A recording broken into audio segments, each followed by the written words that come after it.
Hello and welcome to another little forecast. I am here today to talk to you about the Jupiter-Uranus conjunction, and that is happening in Taurus. It's a transit that happens around every 14 years, so it's not that common, and it's quite a big one. It's one of the biggest astrological points of this year. We have just had eclipse season. We had a couple of really big eclipse moments, especially that Aries total solar eclipse. And here we find ourselves at this next big thing quite quickly. So I do kind of surmise that we might not be able to sometimes tell, depending on how these things hit your personal chart. You might think, wow, that was an eclipse moment, and actually it was to do with this conjunction, or maybe it's a combination of the various different transits. But suffice to say, with eclipses, we have this concept of these big experiences that happen either suddenly around that eclipse season, or we recognize in retrospect what a big turning point those eclipses were for us. And this is just such a type of moment, in fact, because these two planets, Jupiter and Uranus, here they are down here in Taurus at 21 degrees. And you can see it's pretty much exact in this chart, 48 and 49 minutes. So because they're both slow moving planets, it takes Uranus about 84 years to fully orbit. And it takes Jupiter about 12 years. So they're both slow moving planets. So when they come together in the sky, it's not like the moon that just can go over something and past it within a day. We're going to feel this for a few days, and we actually feel the buildup and we feel the come down. So this is again why I'm saying, you may not realize, was that eclipse season that hit me, or was that the Jupiter-Uranus conjunction? And this Jupiter-Uranus conjunction for me is definitely a watch this space kind of moment, because Uranus is about freedom, revolution, shocks, and shifts. And he's been transiting through Taurus for a good few years now. So we've been used to this. This is earthquake stuff. This is big shifts in the planet, in the literal Mother Earth, and natural cycles, and unexpected tragedies such as earthquakes, etc. But also in our bodies, because Taurus is an embodied earth sign. So big shifts in our bodies, in our health.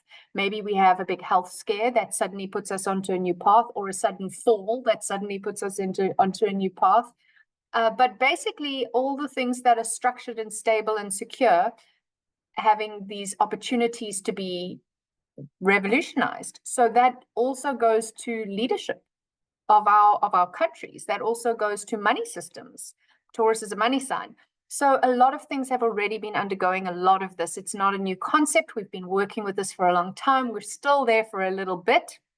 And so this Uranus-Taurus energy is not new. Jupiter takes only a year in a sign. And I say only, it's quite a while, but compared to the 7 odd years that Uranus takes in a sign, it's quite short. So he's coming through, Jupiter's coming through, and he's going to meet up with Uranus. Now, Jupiter makes everything bigger. He's by far and away the biggest planet. He is an expander of things. He also loves truth and freedom and seeking knowledge and understanding, somewhere where he resonates quite strongly with Uranus. He is visible to the naked eye, which means that he was one of the traditional planets, and we could see that far. And outside of Jupiter was the last planet we could see with the naked eye, which is Saturn. And then Uranus is one of the further out planets, so we can't see him. So he's a little bit more unboundaried. However, Jupiter's not really a fan of boundaries either, but Saturn sometimes keeps him a little bit in check.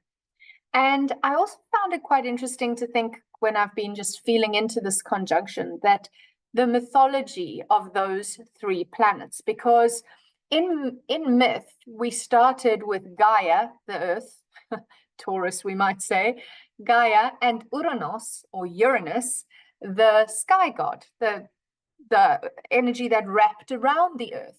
And they were the original 2 godlike deity energies, Earth, Gaia and Uranus. And then at some point, and I don't want to get too deeply into the myth, but at some point down the line of their very successful and fruitful marriage, in terms of many, many children of all different varieties. And Uranus was very proud of some of his children. The Titans, for example, were their children. He was very proud of the Titans and all the beautiful ones, but the ones that were less attractive, the Cyclopses and the Hecatoncheires and any of those kind of creatures. Hecatoncheires had like 100 arms, and anything that was less attractive, he didn't like. So he told his wife to bury them, which ostensibly, she's Mother Earth, she had to swallow them and put them back into her womb. This caused her great pain physically because her belly, you can't put the baby back in the belly when it's time to come out, but also great pain that some of her children were being treated badly and less than her other children, because she, as a good mother, loved all of her children equally, and obviously Uranus did not love his children equally. So she conspired with her son, the one Titan, Saturn, or Kronos. And basically, Kronos took this sickle that she had formed in stone for him. And when Uranus came down to wrap himself around Gaia that evening, Kronos jumped out and severed his genitals. And this is a common story in myth where there are severed genitals. And then, for example, from the sea foam of his that was created when his genitals fell into the ocean, Venus or Aphrodite rose from that foam. And Aphrodite, or Venus, is actually the ruler of the sign Taurus. You can see how it's meshing here. Anyway, it was then foretold to Saturn that the same fate would befall him, that his child would overthrow him the way he had overthrown his father. Now, a little note here that Saturn is very different to Jupiter and Uranus energetically, where Jupiter and Uranus have more similarity to each other. And one of the things that Gaia had said to Saturn is, when you overthrow your father, you free your siblings. And he didn't do that. So we went on to this basically the next iteration of the same paradigm, where suddenly we had this overlord, the top god, king, overarching archetype, now wasn't Uranus anymore. It was his son, because he had been overthrown, his son Kronos, or Saturn. And the Titans ruled for many years, but he was so terrified that the same fate would befall him, because it had been foretold, that every time his wife Ray had a baby, he would eat the baby and swallow his baby, because he didn't want to be overthrown. And just like his mother before, his wife began to get upset because all of her babies were being eaten. And so she, in sheer frustration, wrapped her last baby in a cloth and gave him to someone to take away, and then wrapped a rock in another cloth of an infant and took the baby to her husband. But it wasn't the baby, and because he never really paid attention, he just threw the baby in whole and swallowed it down. He thought he'd eaten his baby, and that baby was Jupiter, or Zeus. And Zeus was hidden away and raised in secret, and ultimately came back to sever his father's genitals and overthrow him. But he also cut free his siblings who had all been eaten before him, which then become the other planets that we're looking at. Like, he'd eaten Pluto or Hades, and he'd eaten Neptune or Poseidon, and so we go. So they all came out of his belly. So there's this beautiful link here to the two energies coming together who are more similar. Like, we could say the grandfather and the grandson, and the father energy in the middle, who's a lot more strict and staunch, is and actually not too far off here, quite a nice trine. Like, it's a supportive energy to the conjunction, because here's Saturn at 15 degrees of Pisces. So for me, the link to the fact that Aphrodite was kind of like, maybe she was Titan because her father was Titan. Sometimes we look at her as not being a Titan, as being one of the Greek goddesses. She's sort of in that liminal space between. She's also the ruler of Taurus. And here in the sign of Taurus, we have these two gods coming together to make a big loud noise. And that big loud noise might be fireworks of celebration, or it might be gunfire of revolution. We don't know. We don't know. Generally speaking, Uranus can be he's more frequently kind of unpleasantly shocking, but in retrospect useful, like, the French Revolution. Some of the things that went down there were really not okay, but then in retrospect, it did make, for the vast majority of people, it made life better than what was happening before. But we had to get over the trauma of how that all came about. And so that's a Uranian kind of an energy, whereas Jupiter tends to be benefic and bring us positivity and luck and that sort of thing. But again, the two of them coming together, we're not sure how that's going to go. And this is not about us going, okay, this is exactly what's going to happen. We can't know exactly what will happen. And there is a collective aspect of that to what's going to happen in your country and my country and the whole world, and with various, your belief system or religion and my belief system. There'll be those little compartmentalized things, the money system in your country, the political situation, etc. But there's also, how does that impact me? And I tend to speak more into that because that's just where I'm better at speaking into. There's so many astrologers that are really doing their history and research of how this has gone in the past and when last it was in Taurus and all these stories. But for me, I always want to bring it into quite practical terms and apply that to my own life. So first of all, you're going to go look if you have anything at round about 21 degrees of Taurus, and you can bump that out 5 degrees on either side. And then you're going to say, well, I do or I don't. Do I have other planets in Taurus, even though it's not in that little orb, that little sphere window of intensity? If I have a Taurus, something early Taurus, I still really resonate with the Taurian archetype. And so I'm going to feel this in a certain way. What planet is it that you have there? If you have something in the other fixed signs, so they're the signs that are either opposite or 90 degrees from it. So here's Taurus. So we would say Leo, Scorpio, and Aquarius. Also going to be super impactful for you. Usually there in a slightly more challenging way. If it's sextile or trine, sextile would be the same element. So we would look to the next earth sign, Virgo, and the following earth sign, Capricorn. That's going to be more beneficial. And so would it be if it was a sextile, which would be the sign in the same we would maybe say the same gender, either yin signs or yang signs. So because earth is a yin element, so we would be looking to the other yin element, which is water. Okay, so that's how we're going to look at that, excepting for the one opposite, because that is an opposition, which we covered already.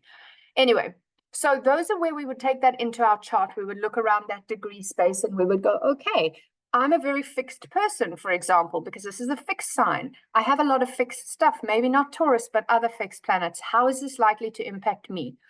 Now, fixed energies tend to be the most stubborn and resistant to change, but this is a very change-driven conjunction.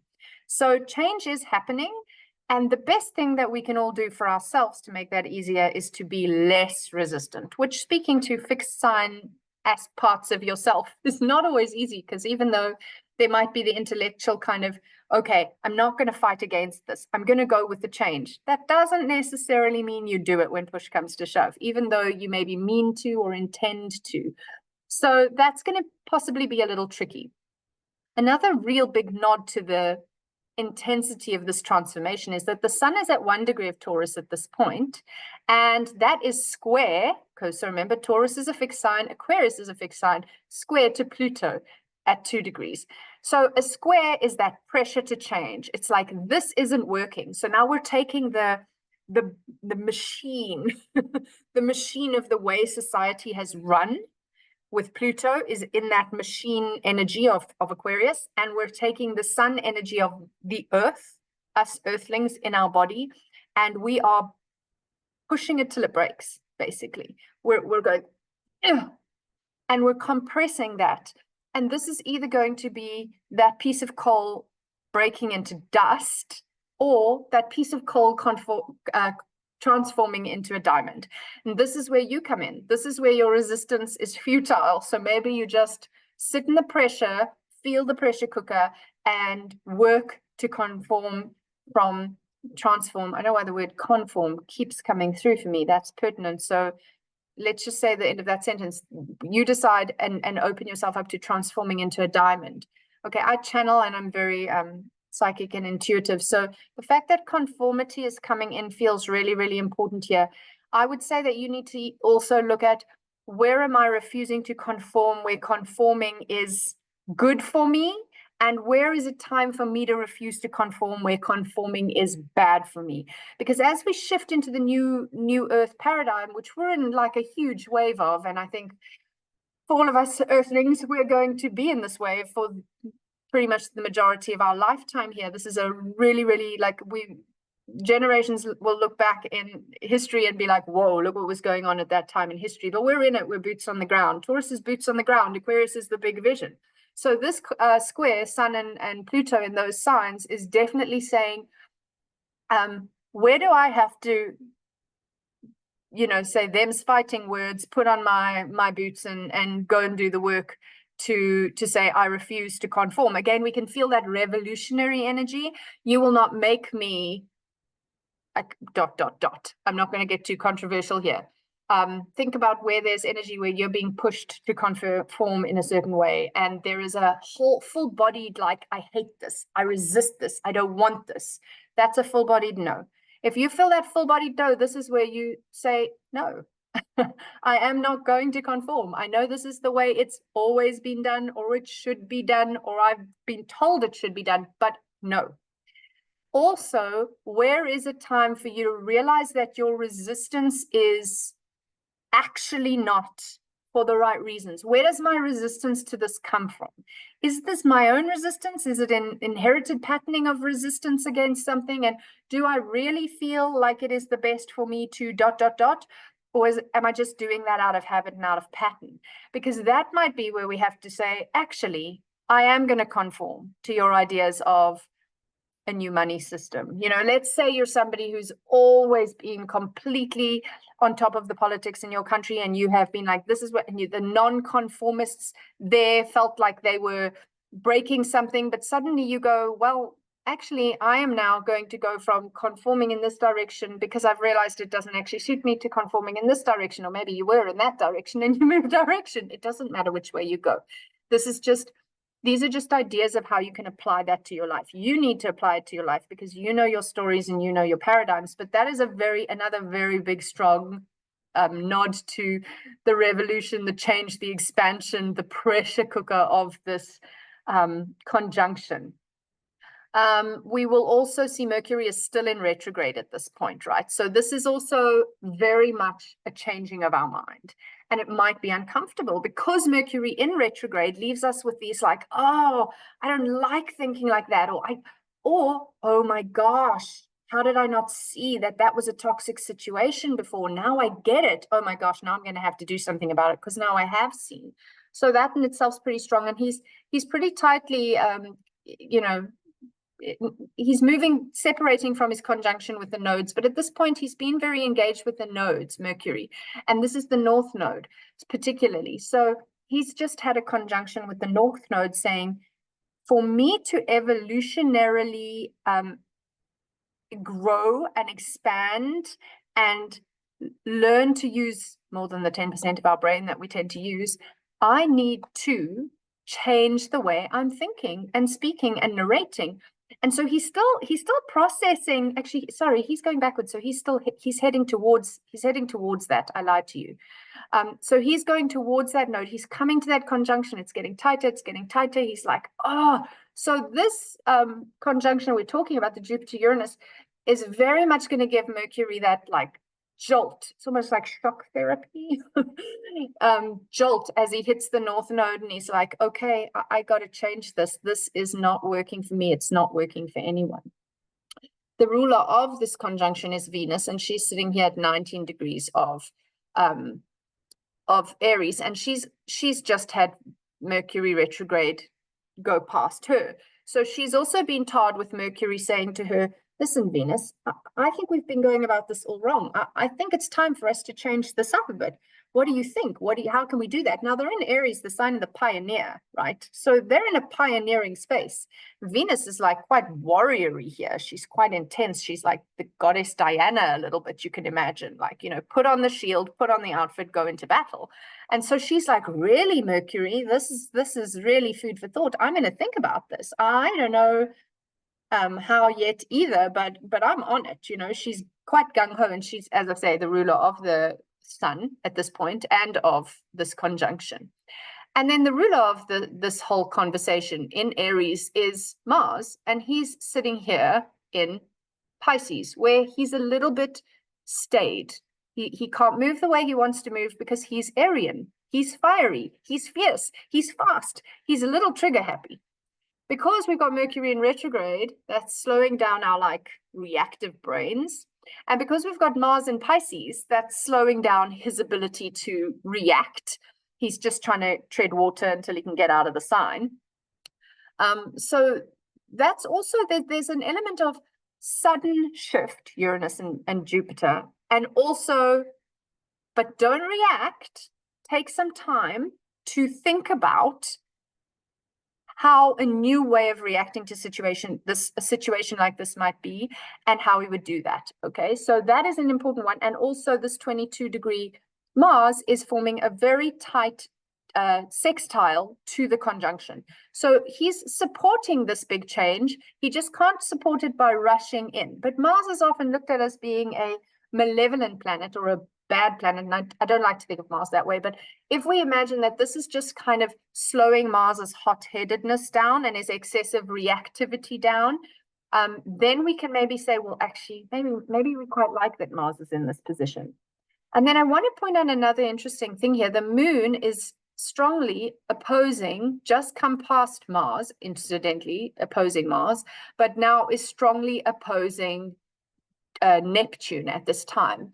So both the moon and Neptune have this ideal, this dream, this need for things to be emotionally resonant. And they're in opposition. So the moon is in Virgo, and so there might be a part of our body that says, because the moon can be very embodied. So it might show up in our body as anxiety, the fizzy, fuzzy, electrical kind of like nervous system. You know, I might be upregulated, I might be jittery, I might decide to drink too many cups of coffee, or I might swear off coffee forever and change my mind when this whole thing passes. The moon in Virgo is like, what can I do right now to feel safe? What can I do? What can I do? What details? What lists? What can I tick off? What should I be eating? What supplements should I be taking? Because she's kind of going into a bit of a panic in the sense that the energy is so all over the place. And then Neptune is in this deep Piscean resonance of connection, oneness, flow, all of these things, which they're telling two different sides of a health paradigm in many sense. Our physical health, Virgo, our mental health, Neptune. They're telling these two different sides of what will bring me into health and wholeness and happiness, mentally and emotionally. And thinking mentally, Mercury's in retrograde. What will bring me that? Mercury is also ruling the moon, incidentally. And how do I change and dream towards that whilst this whole conversation is happening in an embodied earth sign? So I hope that makes sense. I don't really want to go too much further with this because I feel like that's already quite a lot, and you probably just need to sit with it a bit and ask, first of all, look at your chart, take it all to your chart, ask yourself, where do I have these things in my chart? And I have just set this chart up for Aries in the first house, Taurus in the second house. You can do it for the area that you live in, and then you might see a certain specific rising sign. Or you can just take it to your own chart and say, do I have any planets or points at any of these pertinent places that we've talked about? And if you do, then obviously, what planet or point do you have there? For example, if this conjunction was hitting your moon, it would have a slightly different feeling than if it was hitting your Venus or your Mars. So you start to feel into that, and don't be too like, well, I can't possibly know that much astrology. Then sit in meditation and contemplation, or go on a walk, or do a yoga practice, or go on a run.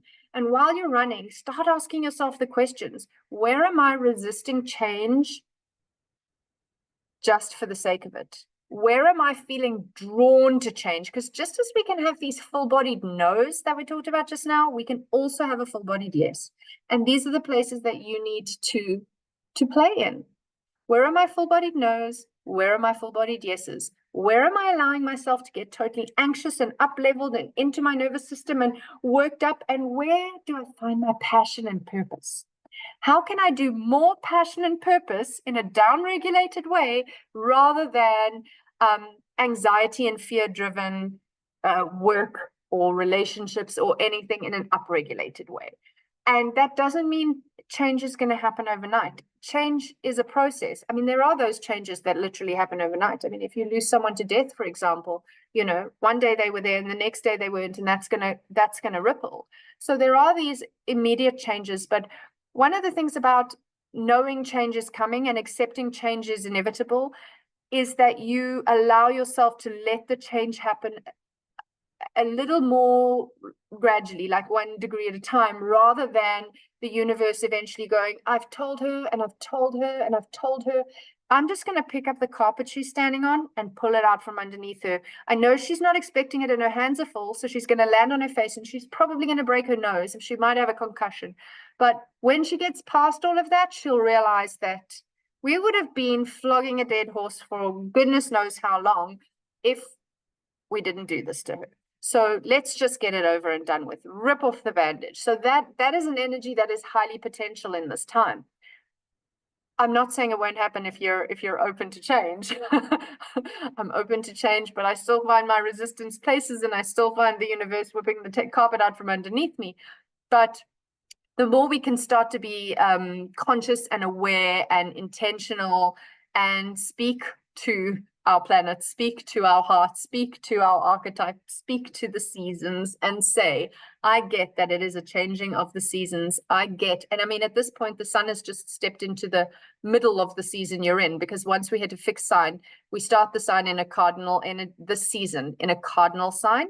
So we started whatever hemisphere you're in, either spring or autumn, at the beginning of the Aries equinox. And now by the time we get to this conjunction, we're thick in the autumn or the spring, depending where you live. So we're like fixed into the season. And what is that season for me? You might even do that. You might even walk around and say, if you're living in the southern hemisphere and it's autumn, what is it that I don't want to harvest? I spent the time growing all the stuff and yet I don't want to harvest, or I try to harvest, and even though I'm growing all the stuff, it's not bearing fruit. This is harvest time and I can't harvest. What's not working? Have I not been composting enough because I've had too much on my plate? Have I forgotten to prune because I'm overwhelmed? So you can take it into looking literally at nature. Use metaphors that resonate with you. I mean, I'm a fan of metaphors and symbolism, so oftentimes I will just mix in many here. But even if there's 1 or 2 things that hit for you, take that little piece, plant it inside your heart like a seed, and live with it for a few days. Keep coming back, being curious. Watch how those things show up in your life. Like suddenly something strongly to do with that season, for example, really shows up for you. Maybe you see something on Netflix about high yield harvests, and you're like, that's weird, I would never watch that, but why is that popped onto my feed? And it just makes you think about, when have I had high yield harvests in my life, and did I have to work as hard for those high yield harvests as I've worked for this one that's not bearing any fruit? That kind of thing. It's symbolic, it's metaphorical, and that is the language of our intuitive selves, and that is the language of astrology. So if you found this reading, I'm sure that symbolism and metaphor are something that already have found their way into your heart and into your soul. So you work with that as best you can. I'm sending you much, much love for this eclipse. It's not eclipse. Apologies. I've been filming quite a few things ahead because I'm going away. And I will be pretty much returning at the point from my trip at the point of this exact conjunction. So I'm trying to keep all my energies in a row, which is hard enough for a Gemini at the best of times. This is not eclipse. This is Uranus Jupiter conjunction. I hope you've enjoyed this little bit of myth, little bit of mystery, and I hope that it helps you. Remember to like, share, follow, and subscribe. And I will put a link for my other offerings down below this video. Thank you so much for your time, and I look forward to being with you again soon.